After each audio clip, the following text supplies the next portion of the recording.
Defending চ্যাম্পিয়নদের হারালেন, এই হারানোর অনুভূতিটা জানতে চাচ্ছি।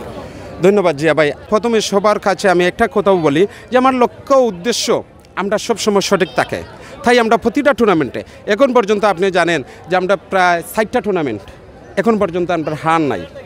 এটা আল্লাহর সহায়, আপনাদের দোয়া, আপনাদের ভালোবাসায় আমরা ইন্ডিয়ান একটা দলকে বাংলাদেশে হয়তো আমার জানা মতে বাংলাদেশে প্রথম কোনো একাডেমি ইন্টারন্যাশনাল একটা ম্যাচ খেলছে। আমরা দোয়া করবেন আগামী জানুয়ারি 15 তারিখ আমরা সম্ভবত আবারও ইন্ডিয়া যাব এবং নেপালও যাওয়ার পরিকল্পনা আছে, যদিও আমরা একটা ডেট ফিক্সাইছি। আপনারা শুধু আমাদের জন্য দোয়া করবেন। এই সিলেটের জন্য এটা বিশ্বনাথের একাডেমি আমি মনে করি না, আমি মনে করি এটা সিলেটের একাডেমি। এখান থেকে নেতৃত্ব দিবে জাতীয় দলে, এখান থেকে এই প্লেয়ারগুলা উঠবে আপনাদের সহযোগিতায়, আমরা প্রচেষ্টায়। অনূর্ধ্ব-15 বয়স সংক্রান্ত ব্যাপার স্যাপার অনেকে আপত্তি করছেন, এই ব্যাপারে আপনি কি 100লি মানে শিওরলি আপনি আপনার দল পারফেক্ট, ভাই দল কিংবা আপনার প্রতিপক্ষ দল আপনারা বিবেচনা করবেন। আমরার চেয়ে কতটুকু ব্যবধান এটা আমি বলবো না। হ্যাঁ, এটা কথা আছে, দানের মধ্যে সুসা থাকে, টুকটাক থাকতে পারে।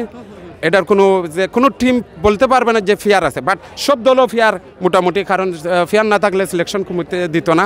কিন্তু গোলাপগঞ্জের যে বিয়ানীবাজারের যে টিমটা প্রত্যেকের কমপ্লেন ছিল, যদিও কমপ্লেন আমরা করি নাই, কারণ আমরা মনোবল শক্ত আছে, আমরা জানি ওই দলকে আমরা হারাতে পারবো। ডিফেন্ডিং চ্যাম্পিয়ন তারা, আমাদের যে স্পিডের ধারায় তারা অনেক দূর পিছিয়ে যাবে, আমরা চ্যাম্পিয়ন হইব, এটা আমরা 100% কনফিডেন্স নিয়ে আজকে মাঠে এসেছি। যেটা আমাদের জানায়, যেটা আমাদের আস্থা বিশ্বনাথের, আমি আস্থা বিশ্বনাথের উৎসাহিত সবার প্রতি এটা দিতে চাই। আর পাশাপাশি ডেভেলপমেন্ট কাপ ফুটবল টুর্নামেন্ট অনূর্ধ্ব-15 আমাদের টিম আলহামদুলিল্লাহ ফার্স্ট থেকেই ভালো খেলেছে, তারই বিদায় আমরা আজকে চ্যাম্পিয়ন হতে পেরেছি। আমি টিমের ম্যানেজমেন্ট, খেলোয়াড় সহ সব যারা জড়িত আছে সবকে আমার পক্ষ থেকে ধন্যবাদ। এই মুহূর্তে